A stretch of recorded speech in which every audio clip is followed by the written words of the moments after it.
Sugar ഉള്ള ആളുകളും ഇല്ലാത്ത ആളുകളും നിർബന്ധമായിട്ട് കേട്ടിരിക്കേണ്ട ഒരു വിഷയമാണ്. സൈലൻറ്റ് കില്ലർ എന്നായി ഷുഗറിനൊക്കെ അറിയപ്പെടുന്നത്. സങ്കടം, വെറുതെങ്ങനെ വിഷമം വരിക, അങ്ങനത്തെ ഒരു അവസ്ഥയും ഈ ഇൻസുലിൻ റെസിസ്റ്റൻസ് വന്നു തുടങ്ങുമ്പോൾ ഉണ്ടാവും. എന്നാൽ 2 മണിക്കൂർ കൊണ്ട് നമ്മൾ ഷുഗറിനെ 140ലേക്ക് എത്തിക്കുന്നതാണ് ഇൻസുലിൻ്റെ ശരിക്കുള്ള പവർ എന്ന് പറയുന്നത്. ആ മുറിവ് ഉണങ്ങാണ്ട് മുറി വലിയതായി ആ കാല് മുറിച്ചിടേണ്ട അവസ്ഥ വരുന്നതൊക്കെ ഈ ഷുഗർ കൊണ്ടാണ്.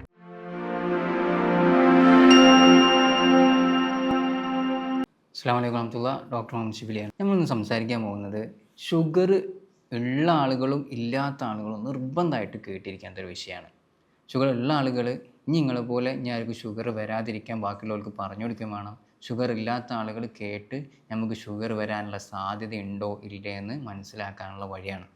ചുരുക്കി പറഞ്ഞാൽ ഇൻസുലിൻ റെസിസ്റ്റൻസ് നമ്മുടെ ബോഡിയിൽ രൂപപ്പെടുന്നുണ്ടോ എന്നറിയാനുള്ള ബോഡി കാണിച്ചു തരുന്ന ലക്ഷണങ്ങളും അതിന് വേണ്ട ടെസ്റ്റുകളും നിങ്ങൾ എന്തൊക്കെ ടെസ്റ്റ് ചെയ്താൽ നമുക്ക് ഇത് കണ്ടെത്താൻ പറ്റും എന്നുള്ളത് മനസ്സിലാക്കാനുള്ള വഴികൾ. അപ്പോൾ നമ്മളെ ബോഡിയിൽ ഇൻസുലിൻ എന്തിനുള്ളതെന്നറിയോ? നമ്മൾ ബോഡിക്ക് നമ്മൾ കൂടുതൽ ഷുഗർ ഇങ്ങനെ ഇട്ട് കൊടുക്കുമ്പോൾ, അല്ലെങ്കിൽ നമ്മൾ ചോറ് കഴിക്കുമ്പോൾ, സാധാരണ ഹെൽത്തി ആയിട്ടുള്ള ആൾ കഴിക്കുമ്പോൾ നമ്മൾ ഇൻസുലിൻ വന്നിട്ട് ഇതിൻ്റെ ഷുഗറിൻ്റെ അളവ് കുറയ്ക്കും ബ്ലഡിൽ.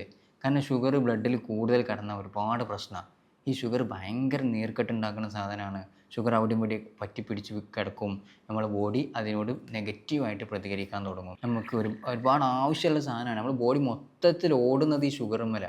പക്ഷേ ഷുഗർ കൂടുതലായാൽ അത് നമ്മളെ ബോഡിക്ക് നെഗറ്റീവായിട്ട് ബാധിക്കും. അപ്പോൾ ഈ ഷുഗർ ഇങ്ങനെ ബോഡിയിൽ കൂടുന്നുണ്ടെങ്കിൽ അതിനനുസരിച്ച് ഈ ഇൻസുലിൻ്റെ അളവും കൂടും. കാരണം ഷുഗർ നല്ലോണം കൂടുമ്പോൾ ഈ ഇൻസുലിൻ നന്നായിട്ട് നമ്മുടെ ബോഡിയിലുള്ള പാൻക്രിയാസ് എന്ന് പറഞ്ഞ ഗ്രന്ഥി പ്രൊഡ്യൂസ് ചെയ്യും. അങ്ങനെ ഈ ഇൻസുലിൻ കൂടുന്നുണ്ടോ? ഈ ഇൻസുലിൻ ഇങ്ങനെ കുറേ നേരം കൂടി നിന്നാൽ നമ്മുടെ ബോഡിക്ക് ഒരു പ്രത്യേകത ഉണ്ട്. ഏതൊരു സാധനം നമ്മുടെ ബോഡിയിൽ ശരീരത്തിൽ കൂടി നിന്നാൽ അതിനോട് ബോഡി എതിർത്ത് നിൽക്കൽ തുടങ്ങും, അല്ലേ? നമ്മൾ ഒരുപാട് നേരം തണുപ്പ് കാലത്ത് ഒരു സ്ഥലത്ത് ഇങ്ങനെ ജീവിച്ചാൽ ആ തണുപ്പിനോട് നമ്മൾ പൊരുത്തപ്പെട്ട് തുടങ്ങും. തണുപ്പ് നമ്മളെ വല്ലാതെ ഏൽക്കാതാവും എന്ന് പറഞ്ഞ പോലെ നമ്മുടെ ബോഡിയിൽ ഇൻസുലിൻ ഒരുപാട് നേരം ഇങ്ങനെ കൂടി നിൽക്കുകയാണ്. നമ്മൾ രാവിലെ ചോറ് കഴിക്കുന്നു, പിന്നെ ഉച്ചക്കും ചോറ്, രാത്രിയും ചോറ്, അതിൻ്റെ ഇടയിൽ കുറച്ച് മധുരക്കട്ട, ഇങ്ങനെ കഴിച്ചുകൊണ്ടിരിക്കുമ്പോൾ നമ്മൾ ബോഡിയിൽ ഇൻസുലിൻ നന്നായിട്ട് പ്രൊഡ്യൂസ് ചെയ്യും. അപ്പോൾ നമ്മളെ ബോഡി പിന്നെ ആ ഇൻസുലിനോട് പ്രതികരിക്കാതെ വരും. അതിനെയാണ് നമ്മൾ ഇൻസുലിൻ റെസിസ്റ്റൻസ് എന്ന് പറയുന്ന അവസ്ഥ ഉണ്ടാവുക. അപ്പോൾ ഈ ഇൻസുലിൻ റെസിസ്റ്റൻസ് നിങ്ങളുടെ ബോഡിയിൽ വന്നു തുടങ്ങുമ്പോൾ നമുക്ക് ബാക്കി ബ്ലഡൊന്നും ടെസ്റ്റ് ചെയ്താൽ ചിലപ്പോൾ കിട്ടൂല. അപ്പോൾ അതിന് വേണ്ടി എന്താ ചെയ്യേണ്ടത്? നമ്മൾ ലക്ഷണങ്ങൾ ശ്രദ്ധിക്കുക. ഓക്കെ, ബ്ലഡിൽ ഷുഗർ നോക്കിയാൽ കിട്ടൂല, വേറെ ടെസ്റ്റുകളുണ്ട്, അത് ഞാൻ പറഞ്ഞുതരാം. ഈ ലക്ഷണങ്ങൾ ഒരു 10 ലക്ഷണങ്ങളുണ്ട്, അത് ഞാൻ കറക്റ്റ് പറഞ്ഞുതരാം. അതിൽ നിങ്ങൾക്ക് ഒരു 5 എണ്ണമൊക്കെ ഉണ്ടെങ്കിൽ നിർബന്ധമായിട്ട് നിങ്ങൾ പോയിട്ട് ഞാൻ ഈ പറയുന്ന ടെസ്റ്റ് കറക്റ്റ് ചെയ്യണം കേട്ടോ.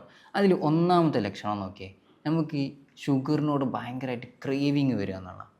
ഷുഗർ ഭയങ്കരമായിട്ട് ഇഷ്ടം തോന്നുക, നമുക്ക് പിടിച്ച് നിൽക്കാൻ പറ്റുന്നില്ല. ഒരു ലഡുവൊക്കെ കണ്ടു കഴിഞ്ഞാൽ അതങ്ങോട്ട് വായിൻ്റെ അകത്ത് ആക്കാതെ നമുക്ക് കഴിയുന്നില്ല എന്നുള്ളൊരവസ്ഥ വരിക എന്നുള്ളതാണ് ഒന്നാമത്തെ ലക്ഷണം. ഒരുപാട് പേർക്ക് ഉണ്ടത്, അല്ലേ? ഒന്ന് ശ്രദ്ധിച്ചാൽ മതി. പിന്നെ രണ്ടാമത്തത്, ഈ ഫുഡ് കഴിച്ചു കഴിഞ്ഞാൽ, ഉച്ചക്കൊക്കെ ഭക്ഷണം കഴിച്ചു കഴിഞ്ഞാൽ, ഇനി രാവിലെ എന്തെങ്കിലും ചെറുതായിട്ട് ഒരു 2 വെള്ളപ്പോ ഒരു 2 പത്തിരിയൊക്കെ തിന്നു കഴിഞ്ഞാൽ തന്നെ ഭയങ്കരമായിട്ട് ക്ഷീണം വരിക. അപ്പോൾ തന്നെ അവിടെ കിടക്കണം തോന്നുക.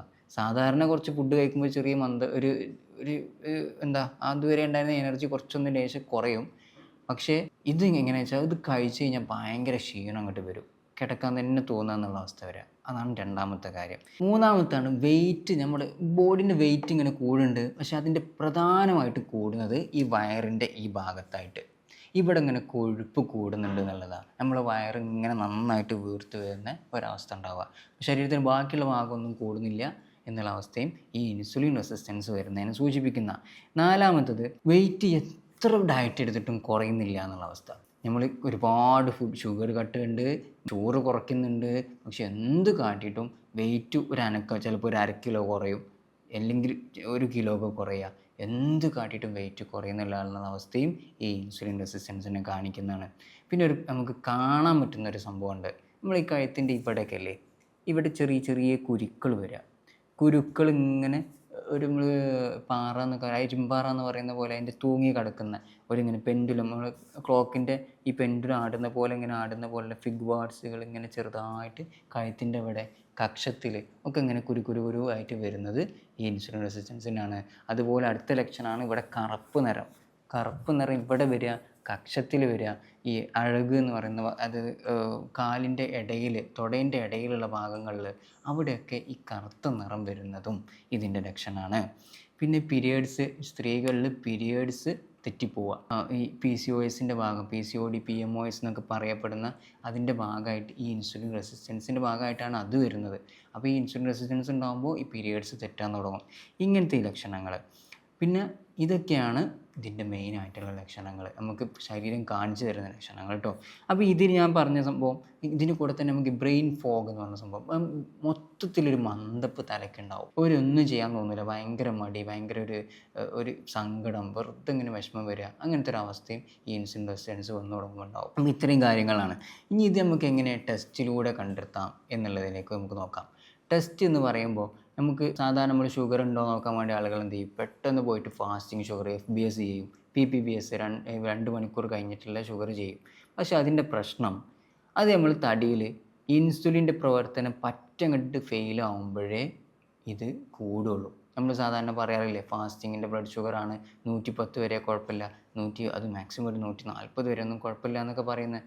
അതൊക്കെ നമ്മൾ ഇൻസുലിൻ പരാജയപ്പെട്ടു, ഇനി ഒന്നും ചെയ്യാനില്ല എന്നുള്ള അവസ്ഥയ്ക്ക്, ഇൻസുലിൻ എന്ത് കാട്ടിയിട്ടും ശരീരത്തിൽ ബ്ലഡ് പിടിച്ചെടുത്ത് നിൽക്കുന്നില്ല എന്നുള്ള അവസ്ഥയ്ക്ക് വരുമ്പോഴേ ആ ബ്ലഡ് ഷുഗറിൽ നമ്മൾ ടെസ്റ്റ് ചെയ്യുമ്പോൾ കാണുള്ളൂ. അതിൽ തന്നെ നമ്മൾ ഒന്നും കൂടി നല്ലത് 2 മണിക്കൂർ കഴിഞ്ഞിട്ടുള്ളത് നോക്കണം എന്നുള്ളത് ഞാൻ പറയാം. നമ്മൾ ഈ ഫാസ്റ്റിങ്ങുകളിൽ മാത്രം നോക്കി പോന്നാൽ ഷുഗർ നോർമലാണെന്ന് പറയാൻ പറ്റില്ല. കാരണം 8 മണിക്കൂർ കൊണ്ടേ ഷുഗറിനെ ഇൻസുലിന് ആ ലെവലിലേക്ക് എത്തിക്കാൻ പറ്റിയിട്ടുള്ളൂ നമ്മൾ ഫാസ്റ്റിംഗ് എടുക്കുമ്പോൾ. എന്നാൽ 2 മണിക്കൂർ കൊണ്ട് നമ്മൾ ഷുഗറിനെ 140ലേക്ക് എത്തിക്കുന്നതാണ് ഇൻസുലിൻ്റെ ശരിക്കുള്ള പവർ എന്ന് പറയുന്നത്. എത്ര ഭക്ഷണം കഴിച്ചാലും 2 മണിക്കൂറിൻ്റെ അകത്ത് നമ്മളെ ബോഡി ഇൻസുലിൻ പ്രൊഡ്യൂസ് ചെയ്ത് ആ ഇൻസുലിൻ്റെ പ്രവർത്തനം വഴി അത് 140 എന്നുള്ള ആ ഒരു നമ്പറിലേക്ക് ഷുഗർ എത്തണം. അപ്പോൾ നമ്മളെ ബോഡി കറക്റ്റ് പ്രവർത്തിക്കുന്നു എന്ന് നമുക്ക് പറയാൻ പറ്റുള്ളൂ. അതല്ലെങ്കിൽ പ്രവർത്തനത്തിന് എവിടേക്കോ ഒരു തകരാറ് വരുന്നുണ്ട് എന്നാണ് മനസ്സിലാക്കുക. അപ്പോൾ ഈ ഫാസ്റ്റിംഗ് ഷുഗർ മാത്രം നോക്കിക്കൊണ്ട് നമ്മൾ ഒരിക്കലും ഈ ഷുഗറുള്ള ആളുകൾ കൊണ്ടുപോകരുത്. അങ്ങനെ പോയി കഴിഞ്ഞാൽ ഇത് നമ്മൾ മിസ്സാവും കേട്ടോ. അപ്പോൾ ഞാൻ പറഞ്ഞു തന്ന് ഫാസ്റ്റിംഗ് ഷുഗർ എല്ലാം അത് നോക്കിയിട്ട് കാര്യമില്ല. അപ്പോൾ നമുക്ക് വേറെ ടെസ്റ്റാണ്. ഇപ്പോൾ നമ്മൾ ഒരുപാട് ആൾ ചെയ്യണം HbA1c എന്ന് പറഞ്ഞാൽ 3 മാസത്തെ ഷുഗർ ടെസ്റ്റ് ചെയ്യാമെന്ന് പറയും നമ്മൾ സാധാരണക്കാരുടെ ഭാഷയിൽ പറയുകയാണെങ്കിൽ. ഈ HbA1cൻ്റെ പ്രത്യേകത, നമ്മളെ ബ്ലഡിൽ കുറേ കാലം ഷുഗർ ഇങ്ങനെ കൂടി നിൽക്കുക, ഇടയ്ക്കിടയ്ക്ക് വേരിയേഷൻസ് വരുന്നുണ്ട്. അങ്ങനെയൊക്കെ ആകുമ്പോൾ ഈ HbA1c റിസൾട്ട് അതിൽ കാണിക്കാൻ പറ്റുക. നോർമലി 5.7% വരെ HbA1c ഉണ്ടെങ്കിൽ അയാൾ നോർമലാണ്, അയാൾക്ക് ഷുഗർ ഡയബറ്റീസ് വരുന്നു എന്നുള്ള അവസ്ഥ പോലും ഇല്ല നമുക്ക് പറയാം. എന്നാൽ 5.7 മുതൽ 6.5 വരെ അയാൾ ഡയബറ്റിക്കാണ്, അയാളിൽ ഇൻസുലിൻ റെസിസ്റ്റൻസ് വന്നുകൊണ്ടിരിക്കുന്നുണ്ട്, അയാൾക്ക് ഷുഗർ വന്നുകൊണ്ടിരിക്കുന്നുണ്ട് എന്നുള്ളതാണ് കാണിക്കുന്നത്. 6.5 മുകളിലാണ് HbA1c എങ്കിൽ അയാൾക്ക് ഷുഗർ ഉണ്ട്, അയാൾ അതിനുള്ള ട്രീറ്റ്മെൻറ്റ് എടുക്കണം, ഡയറ്റ് നോക്കണം, ഡയറ്റ് കറക്റ്റ് ആക്കണം എന്നുള്ളതാണ് ആ 6.5 മുകൾക്ക് വരുമ്പോൾ കാണിക്കുന്നത്. അപ്പോൾ HbA1c നല്ലൊരു ടെസ്റ്റാണ്. പക്ഷേ ഇതിനേക്കാൾ ഏറ്റവും ബെറ്റർ ആയിട്ടുള്ള HbA1c ഇതിന് റിസൾട്ട് കാണിക്കുന്നതിനേക്കാൾ മുമ്പ് കാണിക്കുന്ന ഒരു ടെസ്റ്റാണ് ഫാസ്റ്റിംഗ് ഇൻസുലിൻ എന്ന് പറയുന്ന ടെസ്റ്റ്. നമ്മൾ നേരത്തെ ഫാസ്റ്റിംഗ് ബ്ലഡ് ഷുഗർ നോക്കിയതുപോലെ ഫാസ്റ്റിങ്ങിൽ പോയിട്ട് 8 മണിക്കൂർ ഭക്ഷണം കഴിക്കാണ്ട് ഇരുന്നിട്ട് നമ്മൾ പോയിട്ട് ഇൻസുലിൻ്റെ അളവ് ബ്ലഡിൽ എത്ര ഉണ്ട് എന്ന് നോക്കുന്നു. കാരണം നമ്മൾ ബ്ലഡിൽ ഈ ഇൻസുലിൻ ശരിക്കും പ്രവർത്തിക്കുന്നുണ്ടെങ്കിൽ ഈ ഫാസ്റ്റിംഗ് ഒക്കെ ആകുമ്പോഴേക്ക് നല്ല രീതിയിൽ കുറഞ്ഞിരിക്കണം. 5ൻ്റെയും 10ൻ്റെ ഇടയിലൊക്കെ ലെവൽ ഉണ്ടാകാൻ പാടുള്ളൂ. അതല്ല, ബോഡിയിൽ ഈ കുറച്ച് ഇൻസുലിൻ പ്രൊഡ്യൂസ് ചെയ്തിട്ടൊന്നും ബോഡിക്ക് ഷുഗറിന് പിടിച്ച് കെട്ടാൻ പറ്റുന്നില്ല എന്നാണെങ്കിൽ ബോഡി ഒരുപാട് ഇൻസുലിൻ ഇങ്ങനെ പ്രൊഡ്യൂസ് ചെയ്ത് വെക്കും. ആ പ്രൊഡ്യൂസ് ചെയ്ത് വെക്കുന്നത് നോക്കിയാൽ നമുക്ക് മനസ്സിലാവും, ആൾക്ക് ഇപ്പോൾ ചെറിയ രീതിയിലൊന്നും ഇൻസുലിൻ വർക്ക് ചെയ്യാതായിട്ടുണ്ട്, അത് ഇപ്പോൾ ഒരുപാട് ഇൻസുലിൻ വേണം പഴയൊരു എഫക്റ്റ് കിട്ടണമെങ്കിൽ. അതാണ് നമ്മൾ പറഞ്ഞ ഇൻസുലിൻ റെസിസ്റ്റൻസ് എന്ന് പറഞ്ഞ സംഭവം. അപ്പോൾ നമുക്ക് ഫാസ്റ്റിങ്ങിൽ പോയിട്ട് അത് 10ന് മുകളിൽ ഒക്കെ ഇൻസുലിൻ കയറുന്നുണ്ടെങ്കിൽ നമ്മൾ ശ്രദ്ധിക്കുക, നമുക്ക് ഈ ഷുഗർ വന്നുകൊണ്ടിരിക്കുകയാണ്, ഡയബറ്റീസ് വന്നുകൊണ്ടിരിക്കുകയാണ്. അപ്പോൾ നമ്മൾ നിർബന്ധമായിട്ടും അതിന് വേണ്ടിയിട്ടുള്ള കാര്യങ്ങൾ ചെയ്തു തുടങ്ങണം. ചോറ് കുറയ്ക്കണം, പിന്നെ പഞ്ചസാരകൾ, മധുരക്കട്ടകൾ, ജ്യൂസ് അടിച്ച് കുടിക്കുന്നത്, നല്ല വ്യായാമം ചെയ്തു തുടങ്ങണം. കാരണം ഈ ഷുഗർ നിങ്ങൾ വിചാരിക്കുന്ന പോലെയല്ല. ഷുഗർ നമ്മൾ വന്നിട്ടുണ്ടെങ്കിൽ നമ്മൾ കരുതുക എന്താ ഇപ്പോൾ ഷുഗർ, ഒരു ലക്ഷണം ഉണ്ടാവില്ല. എൻ്റെ അടുത്ത് വന്ന് പേഷ്യൻസ് പറയാനുണ്ട്, ഡോക്ടറെ എനിക്ക് ഷുഗർ ഉണ്ടെന്ന് ഡോക്ടർമാർ പറയുന്നുണ്ട്, എനിക്കൊരു ലക്ഷണവും ഫീൽ ചെയ്യുന്നില്ല, പിന്നെ എന്തിനാണ് മരുന്ന് കുടിക്കണമെന്ന്. എന്നാൽ ഷുഗറിൻ്റെ ഡേഞ്ചറും അതന്നെയാണ്. സൈലൻറ്റ് കില്ലർ എന്നാണ് ഈ ഷുഗറിനൊക്കെ അറിയപ്പെടുന്നത്.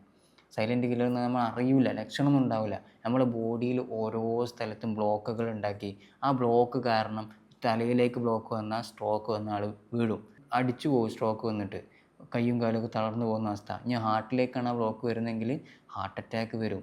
കാലിലേക്ക് ബ്ലോക്ക് വരുമ്പോഴാണ് തരിപ്പും വേദനയൊക്കെ തുടങ്ങുന്നത്. ഈ കാലിലേക്ക് രക്തോട്ടം കുറഞ്ഞിട്ട് കാലിലേക്ക് പെയിൻ അറിയാതെ വേദന അറിയാതെ അവിടെയും ഇവിടെയും വെച്ച് കുത്തി ആ മുറിവ് ഉണങ്ങാണ്ട് വലിയതായി കാല് മുറിച്ചിടേണ്ട അവസ്ഥ വരുന്നതൊക്കെ ഈ ഷുഗർ കൊണ്ടാണ്. അപ്പോൾ നമ്മളിങ്ങനെ കൊണ്ട് നടക്കും, 400 450 ഒക്കെ ഉണ്ടാവും, ഇതിനൊന്നും ബാധിക്കില്ല എന്നുള്ള രീതിയിൽ കൊണ്ട് നടക്കും. അവസാനം ഇങ്ങനെയൊക്കെ ഓരോന്ന് സംഭവിക്കുമ്പോഴാണ് നമ്മൾ ഇങ്ങനെ വായിൽ വിരൽ വെക്കുക, അല്ലെങ്കിൽ തലയിൽ കൈ വെക്കുക. ഈ ഒരു വിഷയം ഇത് ഇമ്പോർട്ടൻ്റ് ആയിട്ടുള്ള വിഷയമാണ്. ഇതിന് വേണ്ടിയിട്ട് എന്ത് ചെയ്യുക, ഞാൻ ഈ പറഞ്ഞ ടെസ്റ്റുകൾ കറക്റ്റ് ചെയ്യുക. ഈ ലക്ഷണങ്ങൾ ഉണ്ടെങ്കിൽ ഈ ടെസ്റ്റുകളെ നമ്മൾ ആശ്രയിക്കുക തന്നെ വേണം. എന്നിട്ട് അതിന് വേണ്ടി ഡോക്ടറെ കാണിക്കുക. ഷുഗറിന് ഏറ്റവും വേണ്ടത് നല്ലൊരു ഡയറ്റാണ്. ഒരു ഡയറ്റീഷ്യൻ്റെ കീഴിൽ കറക്റ്റ് ഡോക്ടറെ കീഴിലും ഒക്കെ എന്ത് ചെയ്യുക, കറക്റ്റ് ആ ഡയറ്റ് ഫോളോ ചെയ്ത് കഴിഞ്ഞാൽ ഏത് ഷുഗർ നമുക്ക് കുറച്ചെടുക്കാൻ പറ്റും. ഇത് നമ്മുടെ കേസായിരുന്നു, 247 ആളുടെ ഷുഗർ ഫാസ്റ്റിങ്ങിൽ തുടങ്ങുമ്പോൾ നമ്മൾ ഒരു മാസം കറക്റ്റ് ഡയറ്റും ട്രീറ്റ്മെൻറ്റും പോയപ്പോൾ 147 142 എത്തി. ഇതുപോലെ ഒരുപാടുണ്ട്. നമ്മൾ സഹല ഡോക്ടറെ കീഴിലുണ്ടായിരുന്ന ഒരു കേസായിരുന്നു. ആ ഡോക്ടർ ഈ ഷുഗർ HbA1c ഒക്കെ 10 ഉണ്ടായിരുന്നത് നല്ല രീതിയിൽ കുറഞ്ഞ് നോർമലിലേക്ക് എത്തിക്കാനൊക്കെ പറ്റി. അപ്പോൾ ഈ രീതിയിൽ നല്ല ഡയറ്റ് കറക്റ്റ് ഫോളോ ചെയ്ത് കഴിഞ്ഞാൽ ഏത് ഷുഗർ നമുക്ക് കുറച്ചെടുക്കാൻ പറ്റും. ചില കേസിൽ നമുക്ക് മെഡിസിൻസ് പെട്ടെന്ന് തന്നെ നിർത്താൻ പറ്റാറുണ്ട്. ചില കേസിൽ കുറച്ചൊന്ന് മെഡിസിൻ കണ്ടിന്യൂ ചെയ്തതിന് ശേഷം നിർത്താൻ പറ്റാറുണ്ട്. ഈ ഒരു രീതിയിലൊക്കെയാണ് ഇതിൻ്റെ ട്രീറ്റ്മെൻറ്റും കാര്യങ്ങളും നിങ്ങൾ ചെയ്യേണ്ടത്. അല്ല നേരെ ചെറിയ ഷുഗർ കൂടുമ്പോഴൊക്കെ നേരെ പോയി ഇംഗ്ലീഷ് മരുന്നൊക്കെ കൊണ്ട് വാങ്ങി കുടിച്ച് തലയിൽ കയറ്റി വെക്കേണ്ട ഒരു ആവശ്യമില്ല കേട്ടോ. ഇൻഷാ അല്ലാഹ്. അപ്പോൾ നിങ്ങൾക്ക് അടുത്തുള്ള ഡോക്ടറെ കാണിക്കുക. അതല്ലെങ്കിൽ നമ്മൾ ഓൺലൈൻ കൺസൾട്ടേഷൻ വേണമെന്നുണ്ടെങ്കിൽ ഈ കാണുന്ന നമ്പറിൽ കോൺടാക്റ്റ് ചെയ്യാം. നമ്മൾ ക്ലിനിക്കിലേക്ക് നേരിട്ട് വരാം. ക്ലിനിക്ക് വരുന്നത് മലപ്പുറം ജില്ലയിൽ പൂക്കോട്ടൂർ എന്ന് പറഞ്ഞ സ്ഥലത്താണ്. അങ്ങോട്ടൊക്കെ വരാം. ഇതിനായിട്ട് നമുക്ക് ഡോക്ടേഴ്സ് തന്നെ ഉണ്ട്. ഞാനും സഹല ഡോക്ടറൊക്കെ ഇതിനായിട്ട് ട്രീറ്റ് ചെയ്യാൻ തന്നെയാണ് ഇരിക്കുന്നത് കേട്ടോ. അപ്പോൾ ഇൻഷാ അല്ലാഹ് ഇതുപോലുള്ള വീഡിയോസൊക്കെ ഇനി ഒരുപാട് നമുക്ക് പറയാനും ചെയ്യാനൊക്കെ ഉണ്ട്. പുതിയൊരു വീഡിയോ ആയിട്ട് വീണ്ടും കാണാം. Doctor Muhammad Shibli, ministry health കെയറിലെ ചീഫ് മെഡിക്കൽ ഓഫീസറാണ്. അസ്സലാമു അലൈക്കും.